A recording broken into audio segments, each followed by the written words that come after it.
All right, friends, we're going to hop right in tonight. Let me give you a couple of announcements. Most of you have already found the little Japanese candies that are on the table. We got those from Jonathan and Tommy Ann Guffey. Terry, Lynn, and I met them for lunch here, what was it, yesterday? Boy, all my days are rolling together. But we met them, and they gave us a bag of those. They're doing very well. Please keep them in your prayers. They have a typhoon. It's landing in East Taiwan, and it's supposed to pretty much just wreck their side of the island. And so they've got security cameras at their house that they're kind of checking in on to see what the damage is going to be. But they're not going back to East Taiwan until I believe it's the 22nd. And so if there's a lot of damage at their house, it'll be a while before they can get there. And so just keep them in your prayers. Again, we want to continue to lift them up. Enjoy the candies. I will say this, if Brenda wants any more, can somebody open them for Brenda? She's opened a few of them, and it sounds like gunfire. Okay, so now we are. Another thing for you, I think it was Faye a couple of weeks ago brought up, hey, do we have any decaf coffee? We did not until just last week, and I forgot to announce it last week. But if you would like decaf coffee, we do have decaf K-Cups over here that you are more than welcome to help yourself to.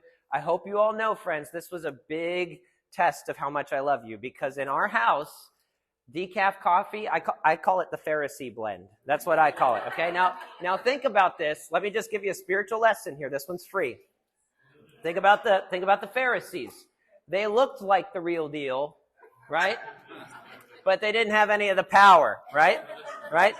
Decaf coffee, it's the same thing. It looks like coffee, smells a little bit like coffee, but it doesn't have any of the power, and I would argue it does not taste like real coffee. All that healthy stuff, no. Give me all the bad stuff, okay? But if you would like the Pharisee blend, we do have it over there, and yeah, it's like that unleavened, little leaven leavens the whole lump, friends. So we'll just pray for you while you sip on your coffee. All right. So what's that?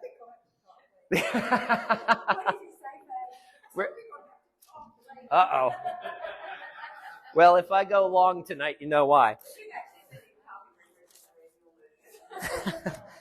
All right, friends, we're going to be in Genesis chapter 13 in your Bibles, and on page 15, you'll find that written out in your workbooks.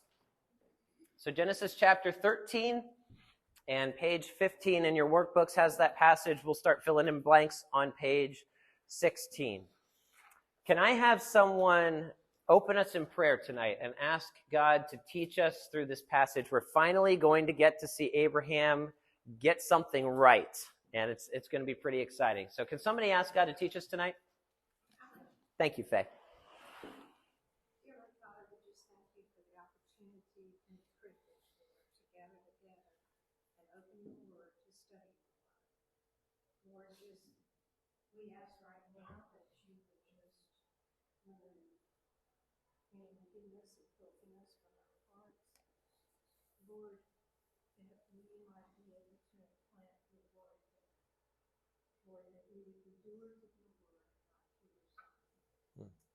Lord, speak to us, show us, guide us. We thank you for him.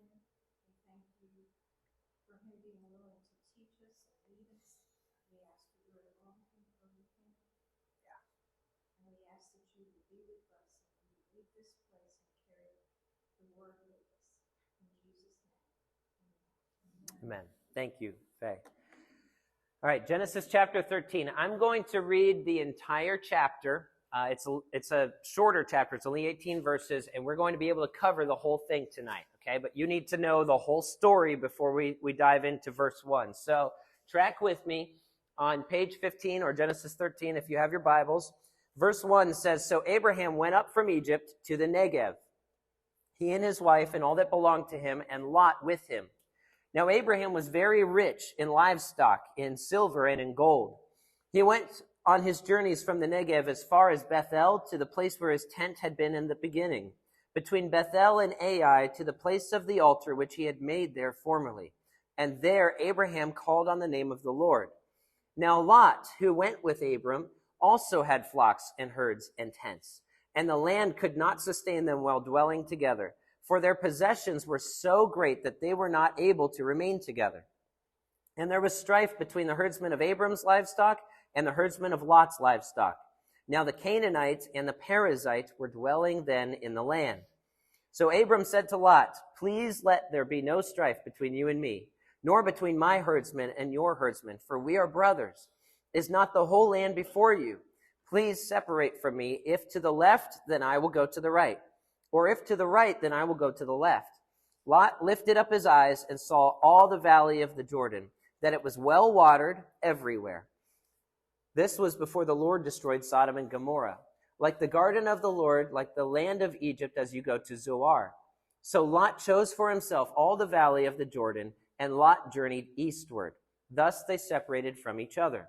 Abram settled in the land of Canaan, while Lot settled in the cities of the valley and moved his tents as far as Sodom. Now the men of Sodom were wicked exceedingly and sinners against the Lord.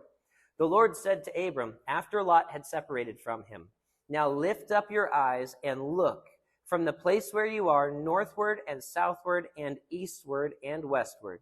For all the land which you see, I will give it to you and to your descendants forever. I will make your descendants as the dust of the earth, so that if anyone can number the dust of the earth, then your descendants can also be numbered. Arise, walk about the land through its length and breadth, for I will give it to you. Then Abram moved his tent and came and dwelt by the oaks of Mamre, which are in Hebron, and there built an altar to the Lord. Okay, so there's a lot that happens in this passage. Basically, what we're going to see is this.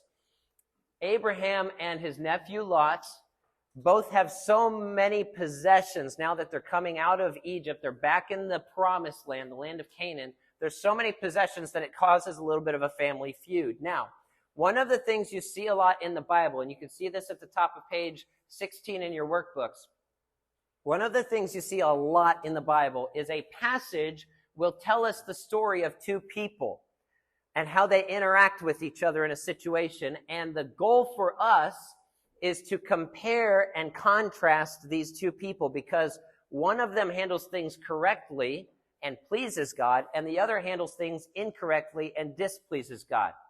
In fact, the first time you see this in the Bible is with Cain and Abel, right?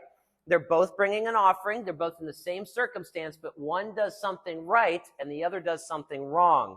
And we're supposed to compare and contrast Cain and Abel and learn a lesson from that. Well, the same thing's happening here. So what I'm going to do is I'm going to give you a couple of minutes where you are, read through this passage again. Look on page 15.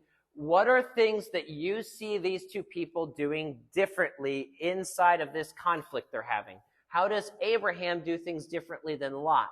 And how do things turn out differently for them? Because there's lessons we're supposed to learn here. So take a few minutes. I'll give you 3-4 minutes. Just look through the passage.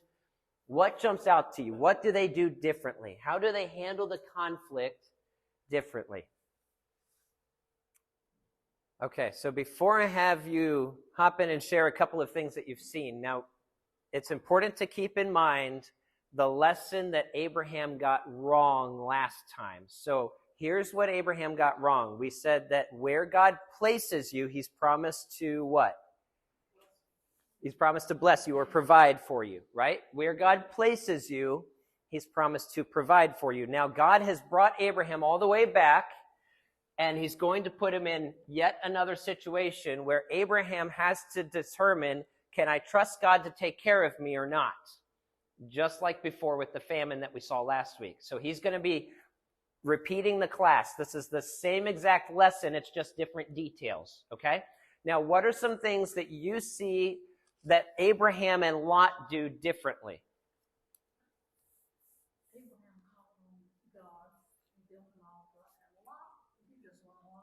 Yeah, so Lot is really not taking a whole lot of initiative in his faith here, right? In fact, he hasn't, at least as far as we know, the entire time. He's just following Abraham. He's not developing a personal relationship with God on his own. He's just tagging along, right? And there's a big difference between those two things. Okay, what else? Well, Abraham was generous. Ah. And Lot was selfish, opportunistic. Yeah. So Abraham was remarkably generous. We're actually going to look at how generous in just a little bit, because that was a massive gesture that Abraham let Lot pick. And then what does Lot do? He chooses for himself the best land, and he takes all of it. He takes all of the best land available. That's very good. What else? Wouldn't you call Abram there a peacemaker? Because he said he didn't want strife. Yes. Yes, absolutely. Yeah, so Abraham is taking the initiative to make peace. Now, does Lot's response bring about more peace, or would it actually have most likely brought about strife? Taking all of the land for yourself honestly could have, and you could argue should have, made things worse, right? If Abraham wasn't being as generous and as big-hearted as he was, I mean, he was big-hearted to let him choose in the first place, like Terry mentioned, but now taking all of the best land for yourself, that could have blown up all over again, right? But Abraham's going above and beyond to be a peacemaker here. Absolutely. What else do you see? Abraham was the senior. He was the elder, right? He was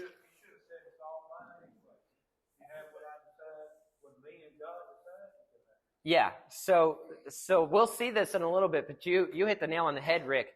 As the senior, Abraham in that culture had every right to take everything and tell Lot to just basically get lost and take a hike, okay? He didn't have to let Lot choose anything at all. He could have said, I'm taking it all, you can find your own country. So, we don't see anything about Lot except strife. We see Abraham offering solutions. Right. But all that's listed about Lot is strife. Right. So he's not offering any good parts of anything. No, and as the younger man in this situation, it's his job to notice the strife and remove himself before Abraham even has to approach him. That's the way they handled it back in that day. So he should see the strife between the herdsmen and say, hey, I'm sorry, I'm gonna take off here, and I'm going to give you some space, Abraham, but this is your land because you're the senior. He doesn't do any of that. Give me one or two more thoughts. Yeah. So I have a study Bible with that one. Okay. And it says in here, Abram knew he would not obtain wealth except by the Lord's grace. Ah. So had he learned the lesson? He finally learned the lesson. He realized that he didn't have to take care of himself because God brought him right back to this place. And if God brought me here, God's going to provide for me here. I don't need to assert my rights and take the whole land. Even though I can, I don't need to because God will provide for me. I can play the peacemaker and be generous because I know God's still going to take care of me even if I disadvantage myself by giving away. Disadvantaging yourself is not always a bad thing, friends. God can take care of you in a big way despite that, okay? Lynn. And it says, because he did that, it still says he looked to the Lord again and thanked him and built no more. Yes. He knew God would provide. God is looking today.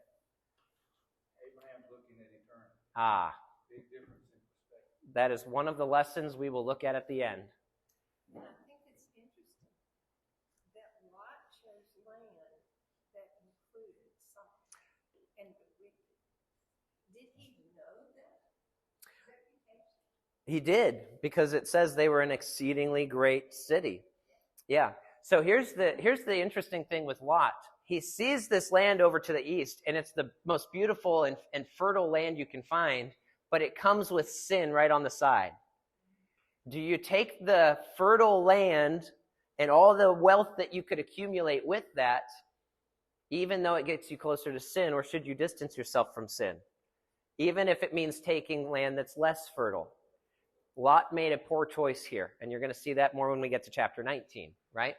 And so there's something to be said for just because a decision looks good on the surface, sometimes you have to look at it and say, okay, but what comes with this decision in the end? Where is this ultimately going to lead me? Because it led him closer to Sodom. And eventually he moves into Sodom and takes a leadership role in Sodom, and that destroys his whole family. If Lot today could come back and try all over again, the last place he would take would be the field he chose. That's the last place he would take. Give me one more thought. You guys are doing great. You know, I use the word best because Lot took the best, but Abram received the best. Okay, so who was really in control the whole time? It was God. In your strife, in your conflict with other people, even if it's family members, who's in control the whole time? It's God. So what role should we play? Peacemaker. We should play the role of peacemaker, even if it disadvantages us, because God's the one who oversees how the whole thing works out in the end anyway, right? God's the one who will take care of the results in the end. All we answer to God for is not the results, but we answer to God for being the peacemaker who's faithful and obedient, right? So let me give you a few blanks here on page 16. Back in the promised land. Now, after being deported from Egypt by Pharaoh, Abraham and Sarah, they traveled back to where they should have stayed all along. So they travel back to where they should have stayed all along. Now, verse 2 tells us, right at the beginning of verse 2, it says that Abraham was very rich. Now, that's an important Hebrew word that really means heavy. Now, we looked last time at how they used different word pictures. Remember, we said it was a liver famine, and that was a weighty or a severe famine. Well, the same kind of concept here. This word literally means this guy was heavy. This is where we get the idea when we say somebody's loaded, right? The idea is back then, they wouldn't count up how much their money was worth, right? You wouldn't say, I'm a millionaire. You would say, I'm very heavy. Because if you were to weigh it, that's really how they knew how much they were worth. And so Abraham had a lot of money. He had a lot of cattle. He had become wealthy. Now, how did he accumulate a lot of his wealth? Do you remember from last time? Wedding gifts from Pharaoh. Yeah, he was letting Sarah, his wife, stay in Pharaoh's harem, and he was living large off the wedding gifts. Well, when they leave Egypt, he took all of that with him. And so he's a wealthy man as a result of his dishonesty, really. And that wealth now starts to lead to some conflict. So, like I said, we would say these guys were loaded today because of their wealth from their time in Egypt. So, as Abraham and Lot settled down, the place they're staying in, the region they're staying in, could not feed all of the cattle. There was not enough water, there was not enough grass, there was not enough room for all of them. And so they started to kind of butt heads a little bit with their herdsmen. And so as a result, they needed to split up here. So instead of quarreling, Abraham suggests, again, he takes the initiative, he's the peacemaker. He says that the two should mutually part ways and even lets Lot choose which way to go. He says, Lot, you take your pick. I'm not going to assert my rights. You choose whatever you want for yourself. Now, like Rick talked about a little bit ago, this was an extremely generous gesture on Abraham's part, because as the older man, he could have looked at Lot and said, Lot, I don't care what happens to you. This whole thing is mine. You can get lost. I'm taking control of this entire area, and you have to go find something else for yourself, Lot. But instead, he lets Lot take the choice. Now, he's going to give up control of his future, and he's learning that God will provide for him. What was the mistake he made last time? He got to the promised land, and there's this severe liver famine, right? This heavy famine. What Abraham does is he takes control. And he chooses not to trust that God will provide for him, so he ends up running off to Egypt and making a bigger mess. This time, he's in the same exact situation. There's not enough water and not enough grass to go around. There's not enough to provide for him, so he's got to figure out where God's placed me. Is he going to provide for me? Is he going to take care of me here, or do I need to take control again and try to do it myself? And friends, listen, when you are in a trial, I'm going to come back to what we talked about last time. When you are in a trial, when you are in conflict with someone else, most of the time our default is to think, well, how do I make sure I come out of this okay? And we think we need to take control. How many control freaks are in the room with me? Let's all have a support group. Okay, yep, I'm right there with you. We think we need to take control and provide for ourselves. But where God's placed you, God will provide for you. You have to sometimes step back and say, God, I'm going to trust you with the outcome. My job is simply to be faithful. My job is simply to be obedient and be a peacemaker, especially when there's conflict, okay? Now, let's compare and contrast some of what Abraham and Lot do differently. Here's the wrong way to make a decision on page 17. Now, I want you to notice verse 10 here.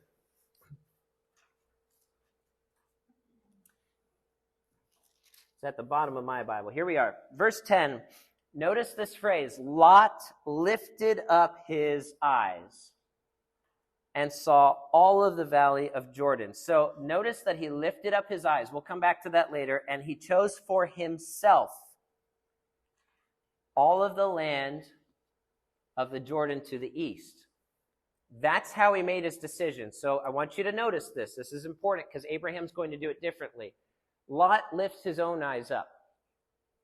And he sets his eyes on what he wants, and then he chooses for himself. You see this same exact terminology with David and Bathsheba. Okay? David and Bathsheba, right? David's out on the rooftop, and Bathsheba's over on her rooftop bathing, which she shouldn't have been doing. And David looks at Bathsheba and chooses for himself Bathsheba.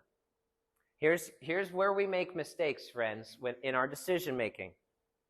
When we start to look for ourselves and instead of letting God determine where we're looking, and choosing for ourselves and instead of letting God choose for us. Okay?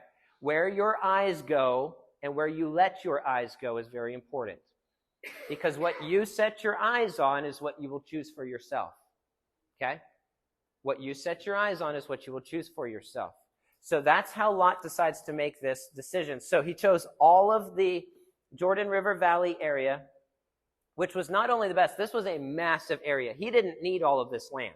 I don't care how rich the guy was. He did not need the entire Jordan River area. But he chose the whole thing for himself. And so this tells us that his decision was motivated by greed. Now, how many of you have heard the story of Ali Hafed? Has anybody heard this story before? Let me tell you a little greed story. Greed never works out. Ali Hafed was a guy who lived in Africa. This is a true story. He's a guy who lived in Africa during a time where they were starting to find a lot of diamonds and precious gems, particularly in Europe and areas like Spain or even out towards the Middle East. They were finding a lot of diamonds and precious gems. So Ali Hafed decided he was going to sell his farm in Africa, and he was going to travel and try to find a diamond mine and strike it out rich. So he sells everything and he starts traveling around, and for years he travels all over Europe and the Middle East and even Western Europe, and he's trying to find a diamond mine. Well, he ends up going bankrupt. He never does find his mine, and he ends up taking his own life in Barcelona. About 10 years later, the guy who bought his farm took his camel out to the garden to let the camel get some water to drink. Well, the camel started drinking and nudging down into the dirt, and then there's this big black rock in the dirt. And so the guy stoops down and he picks it up, and that's how they found the richest diamond mine in the history of the world. No diamond mine has ever produced larger diamonds or more money worth of diamonds than the one that Ali Hafed actually sold so that he could go out finding it elsewhere. Greed never works out for us, friends. Making a decision because you're not content or because you think there's greener grass, that does not work. Because where God's placed you, he's going to provide for you. You don't need to go running off to something else to try to provide for yourself. Lot doesn't understand that. Lot doesn't get this, so he makes a mistake. And so in the end, he's only thinking about himself. So I want you to understand this as well. Not only did Lot exclude God from his decision-making, he also excluded God from his lifestyle. Some of you have already alluded to that. There's no reference to Lot's relationship with God here, and he seems all too comfortable moving close to Sodom. Now, he's not in Sodom yet, but he's just kind of getting close to it. He thinks he can be close to sin and not get influenced by sin. How many of us have made that mistake before? Yeah? See, here's what we like to do, friends. I'll put my pen down here. Let's say this pen is the line, okay? What we like to do as Christians is we like to get as close to the line as we possibly can without stepping over into sin. Okay? And we say, well, this isn't technically wrong. This is okay. Can I get over here? And we like to get as close to sin as we can, and we think it's not going to impact us. But what ends up happening? You start to like playing with the line, don't you? And then you step over once and you tell yourself, that's all. I'll never do it again. It'll just be this one time. But then you find another reason to justify it. And you tell yourself that'll be the last time. And next thing you know, you're living over the line, right? How many of you have done that? That's my whole high school years, right? My point is this. Instead of trying to figure out how close we should get to the line, the goal is to figure out how close we can get to Jesus. And when you do that, you're not going to get remotely close to this line. This line shouldn't matter in your life. It's not about how close I can get to sin without sinning. It's how close I can get to God. That's the real goal. And Lot makes a mistake here. He gets close to sin thinking it won't affect him, but it will. And it's going to have terrible consequences for his entire family. So verses 12 through 13, we talked about this, say that Sodom is an exceedingly wicked city. It's a city that is notorious for how evil it is. And we'll see more of that later on in the study. So here's the right way to make a decision. Take a look at verses 14 and 15.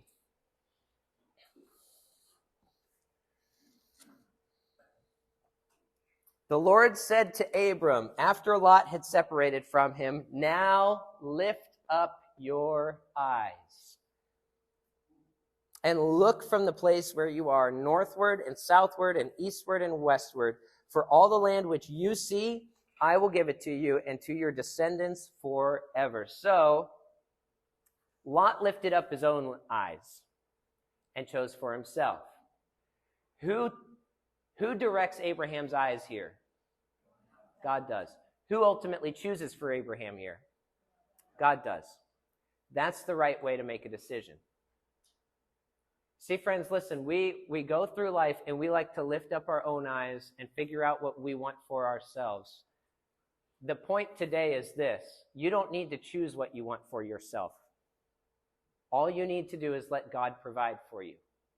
Now, God might not always give you what you want, but he's a wise father who knows best. And when he doesn't give something to you that you want, trust that maybe it wasn't in your best interest anyway. Maybe it was something you wanted too much. Maybe it was something that would become an idol in your life. Maybe it was something that would only lead to harm down the road, because God loves giving good gifts to his children. We'll see that on Sunday. So he will give us what we need. He will give us what is good for us. And we have to trust that when he says no, he's saying no because he knows something that we don't. And Abraham figured that out. God placed me here. God's going to provide for me. So now think about how sweet this moment is where God says, Abraham, pick up your eyes and look that way. All of that's yours. Look that way too, because that's yours. Look that way. Look over here. As far as your eyes can see, Abraham, now that you finally let go of control, now that you finally went hands off, I'll give you it all. We said a couple of weeks ago, God can't fill our hands when they're already full. Right? He went hands off, so God filled his hands with everything he needed. God is going to make him great, but he had to let go first. Friends, we have to let go first. And so, notice this. God even promises Abraham the land to the east. Now, take a look. Verse 11. Lot chose for himself all the valley of the Jordan, and Lot journeyed which direction? Okay. This is one of my favorite things in the Bible, friends. Here's Lot, and he thinks, oh, this whole area is mine. I chose all the best land to the east. And God comes along and says, actually, Abe, that's yours too. All the land you let Lot take, he's going to borrow it for a little while, but that's all going to be yours. And that's all going to belong to your descendants. You don't just get all the other land, you're going to get Lot's land too. That is amazing, isn't it? Poetic justice indeed. Look at how God comes through here. Look at how God provides here. God has the final say, not Lot, not even Abraham. God provides and does it in a big way. So instead of taking land for himself, Abraham let God have control of his future and rewarded him. God rewarded him by giving him the promised land to him and his descendants forever. Now, I want you to go back with me to Genesis chapter 12. This is an important thing. Miss Pat brought this out a couple of weeks ago, I believe. Genesis chapter 12. We're going to see something important about this promise.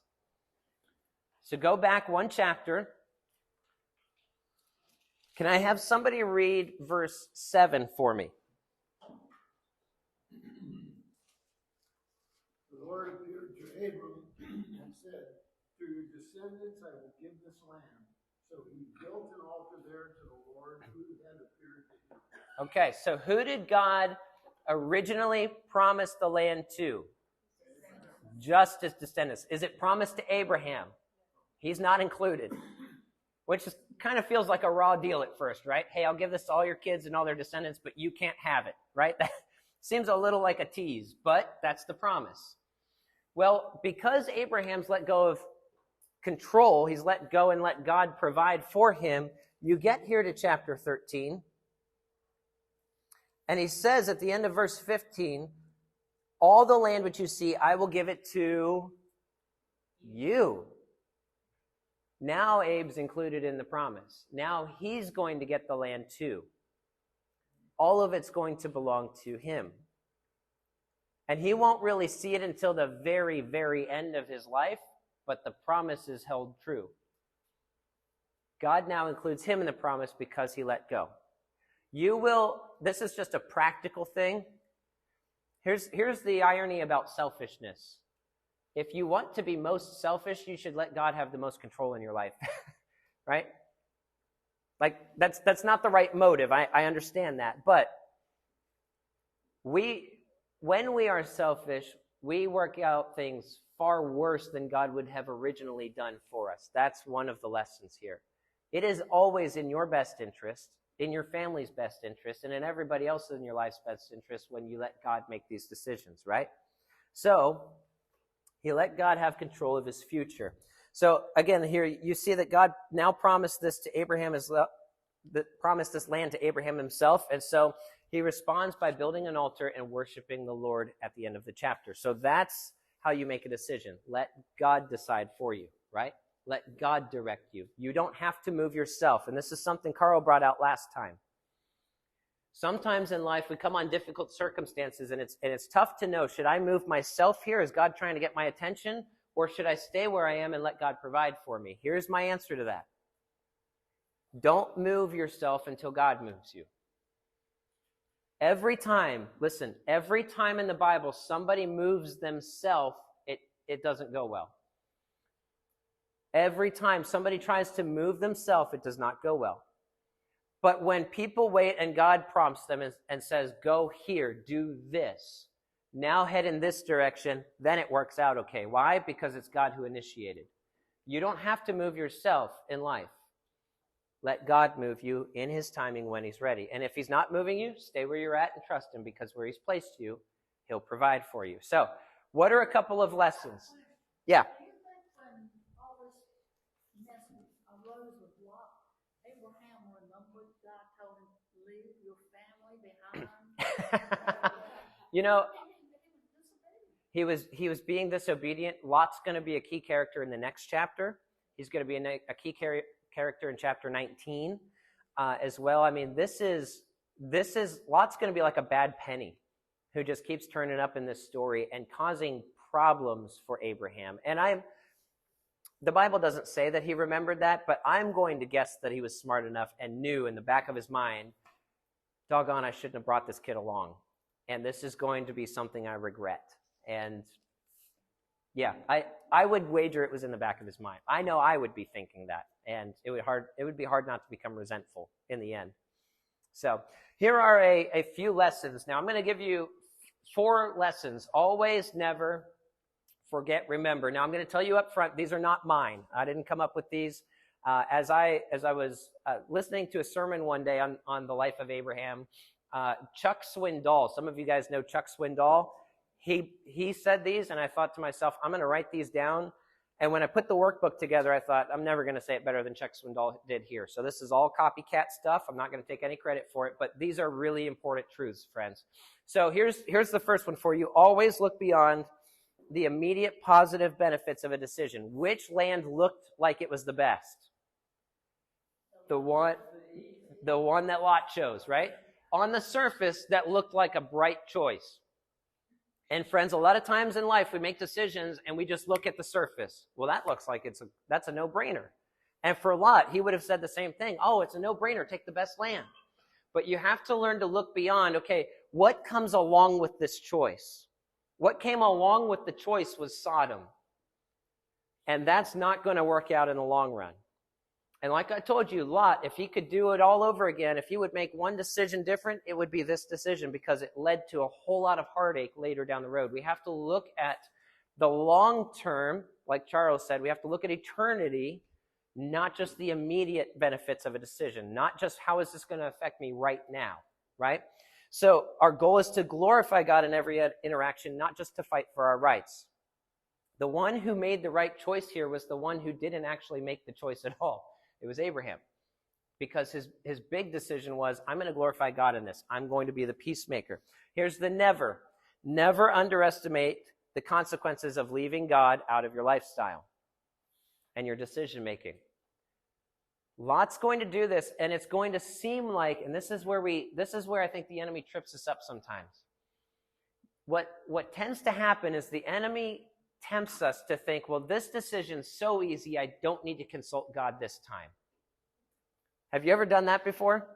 Oh gosh, this one's so easy, I don't need to pray about this one. That's an easy one. It's easy to do that when you certain vehicle you might want. Yeah. Yeah. Oh gosh, well, I can't take time to pray about this. Somebody else will buy it, you know? Maybe it's a car for you, maybe it's something else. I don't know. But you have decisions in life, and the enemy will tempt you, hey, this time you don't have to consult God. This is just that simple. And what happens is it becomes a habit to not consult God. It becomes a habit to leave God out of your decision making. It becomes a habit to not pray and ask for his guidance. It becomes a habit to just do what looks right on the surface. And this had become a habit for Lot, and it's going to keep being a habit for Lot. And he's going to really regret it later. Okay? So don't leave God out of your decision making. Friends, when you have a decision to make, financial, relational, doesn't matter. Take time to pause and say, Lord, this is the decision, here's the options, but this looks right, and this is the direction I'm leaning towards, but stop me, God, if this isn't right. Because there are many times in Scripture where God calls his people to do things that make no sense, right? Joshua at Jericho. Hey, here's how you take the city. March around it 7 times. Really? You don't think we should, lay siege against the walls? Nope. Just march and blow your trumpets. Right? Like, God will call you to do things like that, friends, where everybody else is going to look at you like you're nuts. Hey, Noah, it's never rained before. Start building a boat, though. In a field? Yeah. Yeah, you're going to need that boat. It's an ark. You're right. I appreciate you. You busted me on that one good. Or at least for me, I'm learning that even in the little decisions, we start there. Yes. Yes. Because if we're willing to pray about the little decisions, the little everyday things, then it's not so hard when big things. Exactly. So your character and your habits are formed in the little things, right? So, and one of the areas I'm learning this right now is with my schedule, because I'm learning that I have had a tendency over the last couple of months to say yes to too many things that are really good, but I can't fit it all in. And so I'm learning to pray, and I've been trying to do this every Saturday, because I look at my schedule a week in advance. Every Saturday, God, here's all the good things. I have to say no to some good things, Lord, because I can't fit it all in. What should I say yes to? What should I say no to? That's a little thing if you really think about it. You could just be a yes person and say yes to all of them. But learning it there is really important, because then when the big decisions come, you're in the habit, right? You're in the habit of saying, no, I need to pause. I don't need to make a rash decision. I'm going to let God lift up my eyes. I'm going to let God tell me where to look, and I'm going to let God tell me what he's going to give me in the situation instead of needing to claim it for myself. Yeah, I would start with the small things, friends. Start with the small things, okay? So we can't exclude God from our decisions and expect him to bless our lives. How many of you have learned that lesson the hard way with me? Yep, that'll be the other support group we start. I've tried that too many times, right? God, I'm going to go my own way, and then you say, God, here's what I'm going to do. I hope you bless it later, right? That's not how that works, right? God says, go where I tell you, and then I will bless you. And we're like, no, I want to go over here, and you should still bless me, Lord. That doesn't work. We have to let God direct us in life. Here's the last couple of lessons. Forget. Forget about trying to please yourself. Live to please God, and he will satisfy you. Forget about yourself in all of these interactions. Forget about yourself in conflict. It's hard because nobody else is thinking about you, right? So you think, well, somebody's got to think about me. It might as well be me. But God says, forget about yourself. Deny yourself. Take up your cross and follow me. Live to please me. I'll take care of all of your needs. Seek first the kingdom of God and his righteousness, and all of these things will be added to you. We talked about that in church a couple of weeks ago. Last one here. Remember that you become like the people you spend time with. You become like the people you spend time with. Lot is going to become like Sodom because he got too close to Sodom. And friends, I see this all the time. I see it with teenagers most, but I think adults struggle with it too. We think we can surround ourselves with the wrong crowd and maintain our good morals in our Christian living, and that's not how it works. 1 Corinthians 16:33, bad company corrupts good morals. You become like the people you spend time with. Lot's going to learn that lesson the hard way. Okay? In fact, we'll see it in the next chapter, next week. Okay? So here's a couple things we can talk through. Of those final points, always, never, forget, remember. Which one stood out to you the most and why? What are some lessons, some takeaways for you after we walk through this lesson, chapter 13? What are some of the takeaways that you can say, okay, this is something I need to remember. This is something I need to do differently.